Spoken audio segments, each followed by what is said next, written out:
হেলিকপ্টারটা যখন উনি নিয়ে যায় এবং হেলিকপ্টার থেকে যখন উনি নামে তখন জোরপূর্বক ভাবে বারিশা হক, তার হাজবেন্ড সীমান্ত, চিত্রনায়িকা বুবলি, তারপর হচ্ছে কোরিওগ্রাফার গৌতম সাহা, ওনারা হচ্ছে যে জোরপূর্বক ওনার হেলিকপ্টারে ফটোশুট করা স্টার্ট করে।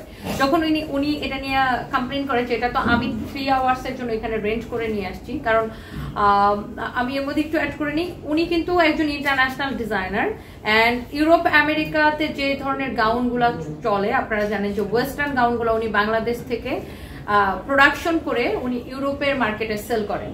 সো ওনার কিন্তু সাথে এই ধরনের ফটোশুটটা যায় হেলিকপ্টার দিয়ে। সো এইটা যখন ওনারা স্টার্ট করছে বারিশা হক, মানে ওনার ভাষার মধ্যে বারিশা হক যায় ওনার লোকজন নিয়ে জোরপূর্বক শুট শুরু করে দিয়েছে। তো উনি যখন কমপ্লেন করছে তখন সে কমপ্লেনের ভিত্তিতে আপনার উল্টো ওনার সাথে খারাপ ব্যবহার করছে বারিশা হক এবং হচ্ছে যে ওই হেলিকপ্টারের যে দায়িত্ব যে ছিল রিপন সাহেব এবং বারিশা হক ওনার সাথে খুবই খারাপ ব্যবহার করছে। এবং যেহেতু ফটোশুটের ক্ষেত্রে আপনারা সবাই জানেন, আপনারা সবাই ক্যামেরা ব্যক্তিত্ব, যে ফটোশুট করার জন্য মানে সানলাইটটা কিন্তু খুবই ইম্পর্টেন্ট।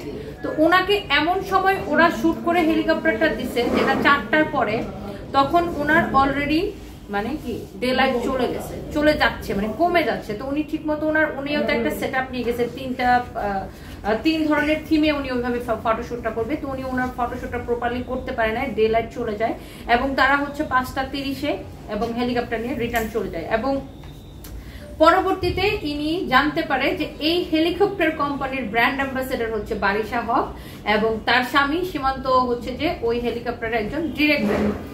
এখন আর্মিদের তত্ত্বাবধানে এই কোম্পানি অনুমোদিত না। আমি একটু শেষ করি। দৃষ্টি আকর্ষণ করছি বাংলাদেশ আর্মির দিকে, কোম্পানির মালিকানায় দৃষ্টি ফেলছি প্লিজ।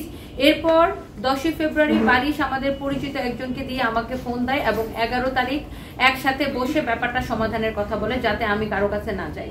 আমি সহজ মনে তাদের জন্য অপেক্ষা করি এবং কাল দুপুরে তারা ভিডিও রিলিজ করে দেয়। মানে ওনার হেলিকপ্টার ভাড়াকৃত হেলিকপ্টারে ওরা যে শুটটা করছে ওরা ওই শুটটা রিলিজ করে দেয় ফেসবুকে।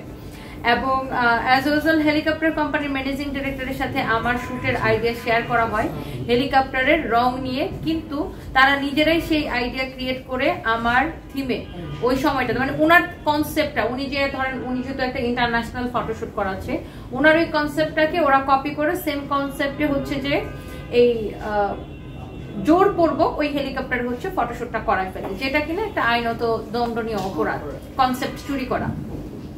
যেহেতু উনি যখন একটা হেলিকপ্টার আমরা যখন রেন্টে নিব তখন আমরা নিশ্চয়ই ডিসকাস করবো যে আমি কি করতে চাচ্ছি, কি কালারের হেলিকপ্টার আমার চাই, আমার থিমটা কি, অবশ্যই আমি সেটা ডিসকাস করে নিব। তো সেক্ষেত্রে যেহেতু বারিশা হকের জামাই কোম্পানির ডিরেক্টর এবং বারিশা হক কিন্তু ওইটার ব্র্যান্ড অ্যাম্বাসেডর, সেক্ষেত্রে উনি মানে ওনার সেম কনসেপ্টটাই কিন্তু ওরা অ্যাপ্লাই করছে, যেটা আপু যেটা বলল। এখন সব এভিডেন্স হাতে রেখে কথা বলছি আমরা শুটিং এর সময় সমস্ত টাকা এবং ইনভেস্টমেন্টের লস এর দায়ভার কার উপর, যেহেতু উনি এখানে একটা বড় একটা ইনভেস্টমেন্টের বিষয়, এতগুলা তারপর মডেল একদম টপ মারিয়া ক্রিস স্পটটার মতো এরকম টপ মডেলকে উনি নিয়ে গেছে আপনারা জানেন। তো এরকম এতগুলা মডেলের যে খরচ, তারপর হেলিকপ্টারের খরচ, তারপর ওখানে যে স্পটের খরচ আছে, এইটার ওনার এই দায়ভারটা কার, ওনার যে লসটা হলো। এবং আর জৈনক ব্র্যান্ড প্রমোটার বারিশা হক তার হাজবেন্ড অর্থাৎ কোম্পানির ডাইরেক্ট মানে এখন এই দায়ভারটা কে নিবে, বারিশা হক তার হাজবেন্ড নাকি যে হেলিকপ্টার কোম্পানি তারা নিবে?